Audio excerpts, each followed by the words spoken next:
Hola una vez más, amigos de la Esfera Humana, bienvenidos a Orbital Operations, soy Babytool y hoy nos acompaña... Pues Morph. Morph es uno de los jugadores grandes del panorama nacional, de hecho uno de los tops, ahora mismo estás en un lugar bastante bueno del ITS, ¿no? Sí, estoy segundo porque, en mundiales creo que estoy el cuarto de los días que lo miré y segundo creo que me ha pasado público en un puntito. Ha faltado algún torneo más y tal, pero en una liga que estamos jugando, pero vamos que no, también hagan la misma ruta. Que sí, que me ha pasado por un puntito, o sea, segundo. Bueno, pero estás ahí compitiendo por los puntos top. Es una pena que este año no vayamos a tener interplanetario para que podáis ir ahí ya te digo, yo el único al que he ido lo disfruté mucho. Vamos a empezar con todas las entrevistas de Infinity preguntando ¿cómo empezaste tú? Pues esto siempre es gracioso porque yo recuerdo que descubrí Infinity a través de... Yo venía pues de eso, quinceañero, jugar con Warhammer y demás, pues meterte en foros y había un foro que era así como joder, vaya puta mierda de Warhammer, estábamos en 2014, que lo estaban rompiendo muchísimo, pues yo me paso a Infinity, yo también, y fue como, ¿qué es Infinity? Vamos a descubrirlo. Y me metí en la página web, empecé a ver miniaturas y recuerdo que caí tremendamente rendido con el trasfondo y sobre todo la miniatura de Saladino en su momento. Yo empecé a jugar con Hackislam genérico. Y empecé a jugar en 2000, justo cuando cambiaron los perfiles de N2 a N3. Con el cambio de N3 es cuando empecé a jugar. Pero fue realmente el gran boom de Infinity, yo creo, sí, para el gran público. Yo creo que venía cogiendo un ímpetu muy grande desde N2, que se estaba hablando mucho del juego, y había mucha gente que quería meterse, pero como todos sabíamos que era un juego complejo, pues queríamos ya, vale, esperamos a N3, y ya cuando cambien las reglas, pues ya nos memorizamos el reglamento entero solo una vez, no dos en cosa de 3 meses. Sí. Así que pues entré por ahí. Muy bien. Empezaste con Hackislam, como comentas, te llamó la atención Saladino. ¿Qué unidades así de Hackislam fueron las que más jugaste en los primeros momentos que te llamaron la atención? En el primer momento yo recuerdo que la miniatura de la SIG fue ya lo que me convenció de entrar del todo. Es de esas minis que te meten a un ejército del tirón. Y en su momento pues sí que llevaba, las listas que llevaba pues era un poco lo que podías hacer bastante jugable con Hackislam. Los mutas, que en su momento, esto hace 7 años, no, era un perfil que sí que era tenaz, pero creo que no tenían el Jammer y el Emar adjunto, que luego se lo juntaron, tenían todo esto, pero no tenían humo. Con lo cual era jugable, tenías que hacer zoneo, pero no podías hacer el combo del humo. Para eso necesitabas un motero, que lo llevaba también, y el Jambazán con CD12, que era el único visor que había en Hackislam en su momento, y la típica pues de Saladino Trilero, con el Hafza también por ahí, un Fidai, algún Paraka y una lista pues el estándar misionero, porque yo recuerdo que Infinity cuando empecé a jugarlo era muy misionero, muy táctico, muy de hacer pequeñitas cosas con mucha gente distinta y tal, y que poco a poco el juego, en mi opinión, ha ido evolucionando a lo que era en un principio antes de que jugara yo Infinity, a un mata-mata un poco más fuerte, que sí, con su componente táctico, pero que prima más otra vez un poquito la fuerza bruta. Muy bien. Obviamente, durante estos años has ido evolucionando. ¿Qué otros ejércitos te han llamado la atención o te has mantenido fiel? Pues en su momento empecé con Hackislam, salté al sectorial Kapukalki y luego un añito así pude conseguir de segunda mano el sustracción de asalto, que de repente era como Hackislam era muy táctico, pero me costaba mucho hacer cosas de magia. Sí. Y luego me planto con SSA, que son 2 pelotas que se mueven muy rápido, matan mucho y dices, hostias. Oye, que es verdad que en este juego también se puede jugar de manera directa. Y ya desde SSA salté al Aleph genérico, que creo que es con lo que me noto más cómodo. ¿Aleph está roto? Vale, hablemos un poco con un asterisco. No necesariamente. Es muy optimizada según qué cosas, pero por mucho... Aleph es un ejército que cuesta mucho sacarle el jugo al completo, que requiere una mano muy fina para encontrar ya los puntos definitivos. Que sí, tú puedes hacerte la típica lista, ahora N4, ahora es el Army. Vamos a ver qué cosas están rotas. Pues bueno, junto a Aquiles, junto a Andrómeda, junto a Dart, a Atalanta, y me da para meter proxies, rellenar con antenas, y alguna cosita más, pues eso te sale una lista sola. Sí. Pero es que... Se está viendo mucho estas listas últimamente. Sí, porque es la forma más fácil, pero en mi opinión, se pierde parte del jugo de Aleph, de las cosas que puedes hacer. Eso sí, es como muy... voy a cogerme todo lo más roto, pero son cosas rotas sueltas. Sí. No hay demasiada sinergia entre ellas.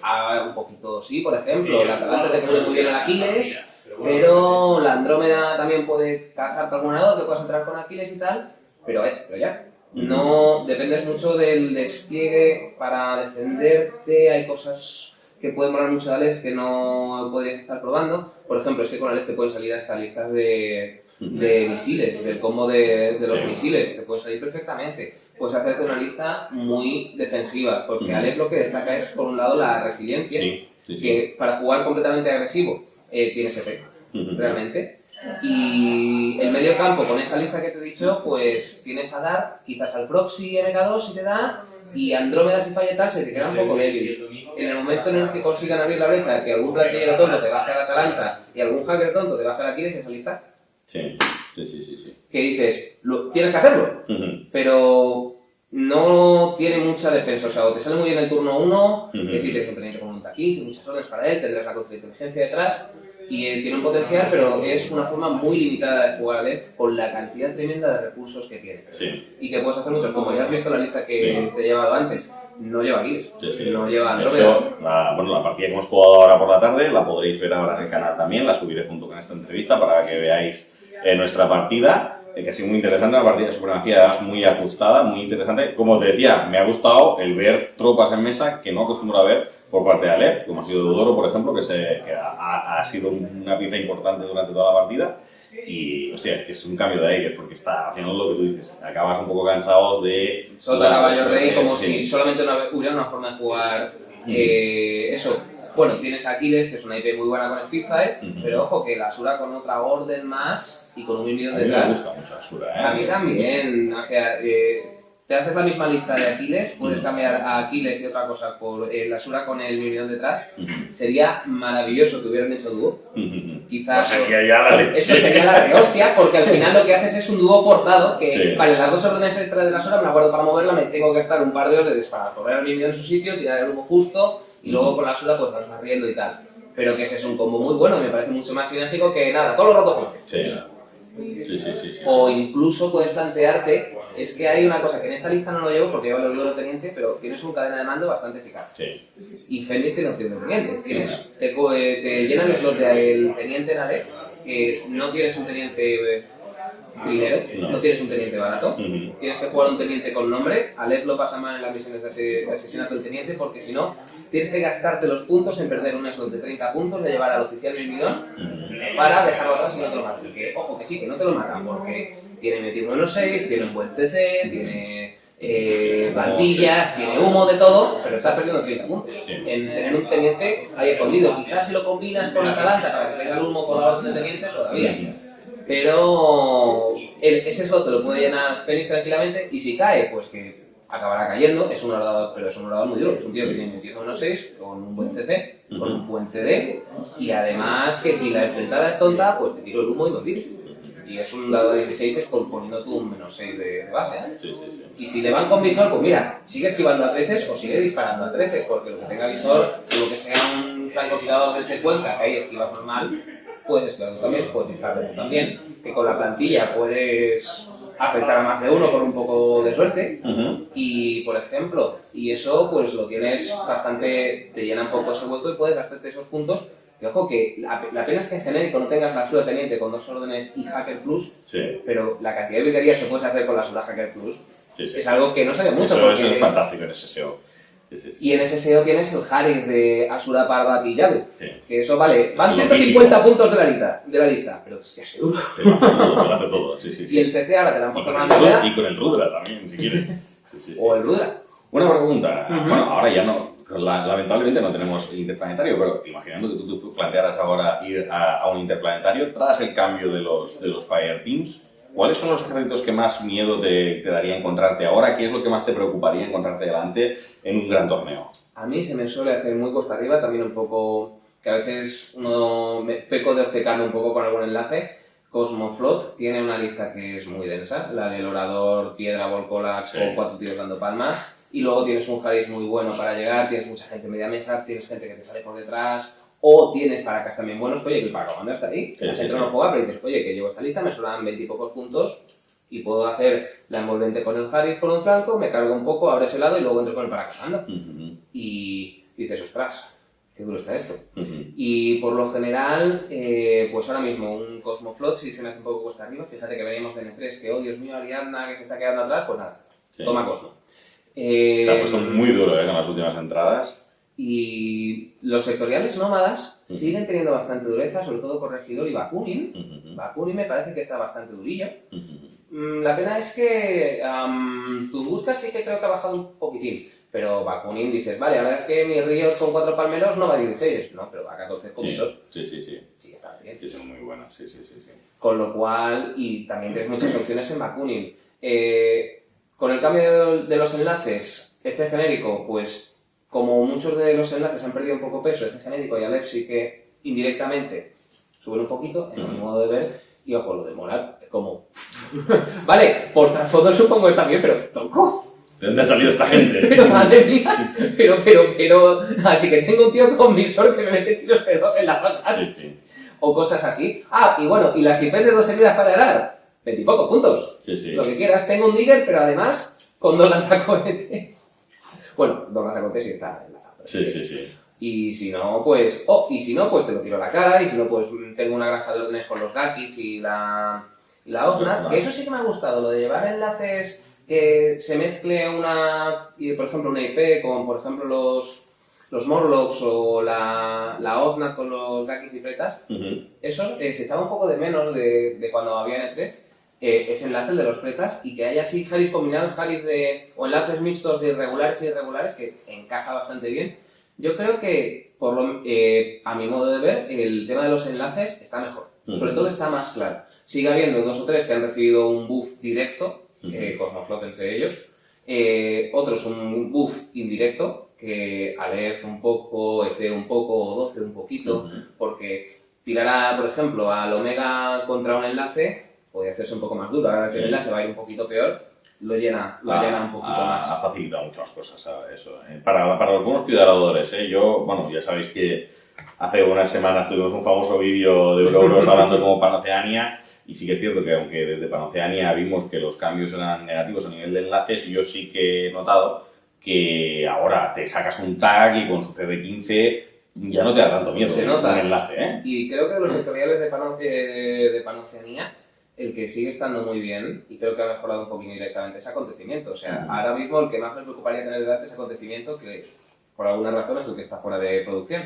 Quizás por tema ventas no se dio muy bien, pero es que a mí, solamente de Panopos tengo acontecimiento y es uno de mis sectoriales favoritos, porque al combinarse precisamente con cosas Aleph se comete muy resiliente. El problema que tiene Panoceania, de no tengo centro de mesa para proteger mi altar o para cubrirlo un poco, pues bueno, tienes que sepas que tienes 2 nagas, tienes Adar, puedes llevar en Harris a la tía de sensor y minador, que un Harris el ingeniero, esa y el buletía, ahora es algo que yo me plantearía jugar seriamente una lista con ese Harris en el grupo 2 con 4 órdenes, luego el Tikbalan o el Dragoe, un enlace de regulares y mucha gente en medio.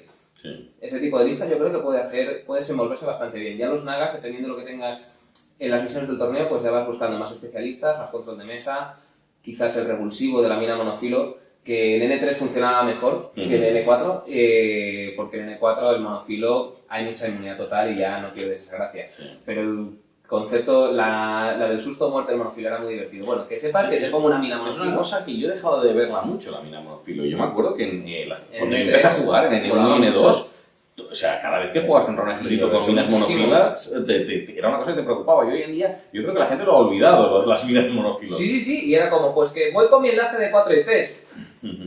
Pues una mina monofilo. Sí. La cosa es que ahora se ve mucho más la inmunidad total. En Cosmo, por ejemplo, las Karakuris están muy bien en Japón, que si no, Japón tampoco dispara con muchas más cosas, quizás total, pero está bien que aguanten ahí y tal. Pero que también ha habido más tropas que han ido recibiendo inmunidad total y el monofilo se pierde un poquito la gracia, con lo cual al final acabas metiendo una mina normal para tener más control de mesa. Entonces, pues bueno, así están las cosas. Volviendo a la pregunta que me habías hecho, lo que más miedo me daría sería pues EC, un turno activo infernal en un primer momento. Además que Omorat, entre todo lo que tienen, y el Rasier es un perfilazo. Sí. Aleph está muy bien, ciertamente. También me daría cosa tener a Aleph, aunque la lista de Aquiles Sota Caballo Rey ya te la sabes de memoria, ya sabes por dónde pillarla. Si hay más gente que empieza a animarse a jugar a Aleph de otra forma, que hay muchas otras formas, pues dices, ahí va, pues si alguno encuentra alguna cosa que he encontrado yo, pues ostras, a lo mejor me da más cosa. Mira, ahora que has sacado lo de la Sota Caballo Rey de Aquiles, una pregunta, porque además incluso ha salido durante nuestra partida en algunas ocasiones. El cambio de la medida de la zona de control. ¿Cuál es tu opinión? Porque ha sido un cambio que ha sido muy polémico. Pues buena pregunta. Hace el juego un poquito más fácil. Porque tú más o menos coges así el palmo y ya de ahí marcas un poco el punto, te aseguras al medir la zona de control y ya puedes esquivar un poco más hábilmente el hackeo, con lo cual antes tenía un poco más de picante, de bueno, me muevo y me arriesgo a hackear y tal, ahora es como pues a poco mejor que lo haga ya no me hackeen, con lo cual ha facilitado un poco el juego para el jugador activo. Yo eso es una cosa, por ejemplo, que la he visto ahora, lo pensaba ahora en la partida y pienso, hostia, en las veces que ha salido pensaba, hostia, aún suerte que no es una cosa muy dura lo que estoy intentando hackear, pero claro, si es un Aquiles y cuentas con ese hackeo para quizá intentar pararle un poco los pies, el hecho de que pueda medir las zonas de control le da una ventaja muy potente a un perfil que puede esquivar con relativa facilidad, y obviamente a los tags ya ni te digo. Sí, pero una lista de control de mesa nómada con muchos repetidores acabas pillando a Aquiles. A poquito bien que juegues le acabas poniendo justo en las burbujas repetidoras en los 2 o 3 pasillos por los que puede pasar y al final ni siquiera entre el sigilo y todo eso al final puedes acabarle pillando. Ese cerrojo dentro del tablero, con una lista controlera de nómadas puedes hacerlo. Por eso yo normalmente en torneo sí que llevo la típica lista de Aquiles, que ojo, no es la de Sota Caballo Rey, pierdo un poco de reactivo, pero me centro más en tener más media mesa para proteger un poco a Aquiles y si Aquiles cae, tener un plan B. Que sí, que puede ser Atalanta, pero conseguir cadena de mando y todo lo que es Sota Caballo Rey y además sumo para que Atalanta sea un plan B efectivo en hora o arriesgarte a perderla en hora porque ya has perdido el Aquiles, eso ya es un poco más complicado. Con lo cual, prefiero renunciar a alguna de esas cosas para tener más planes B, como por ejemplo quizás hay una jugada que me gusta mucho que es coger, pues vale, que ese orador no cae, pues coordinada de 4 tiros. Eso 4 tirados y pierdo a uno, vale, pero van a tener 3 tiros. O sea, ahí ya fuerza un poquito al rival a hacerlo. Eso es una cosa que los jugadores novatos muchas veces se encuentran con esa situación y no saben resolver. Incluso si estáis viendo aquí, que es una cosa que ya hemos comentado alguna vez en el canal, que si te encuentras con un orador muy difícil, una orden coordinada muchas veces puede ser la solución para tumbarlo, porque un orador solo puede disparar a uno de los que se mueven. Hackislam, por ejemplo, ahí sale muy bien parado. 4 de Lanis, Panzer venga. Bueno, yo de hecho en una de las partidas recientes que tuve con Picaya me hizo eso, yo estaba jugando con mi lista de doble Jotun y me sacrió con 4 Gulams Panzerfaust y me hizo con los 4 Panzerfaust. Tu Jotun, verás. 4 Mujahidines. Y así, sí. Déjame que controle un poco el tiempo porque tampoco nos queremos estirar. Bueno, vamos unos 5 minutillos. Vamos a ver un poquito más. Pues nada, pregunta que te quería hacer también. De cara a los jugadores novatos que están empezando ahora, ¿qué consejos les darías para entrar en Infinity? Sí, pues que además es que yo he sido Warcore durante una temporada en Madrid y después de la pandemia lo dejé porque además se me juntó con una oposición que tuve que dejarlo, pero cuando terminó esa oposición no salió bien la oposición, pero encontré trabajo por otro lado y así pues como precisamente a los Warcores se le cuida muy poquito, que eso es un melón que podemos abrir en otro momento, que al final hace las cosas por amor al arte, pero el amor al arte no dura eternamente. Sí. Pero bueno, eso es harina otro costal. Eso un día haremos una entrevista solo de Warcores para hablar de eso, porque es un tema que yo creo que es delicado y yo creo que Corvus lo tendría que cuidar mejor.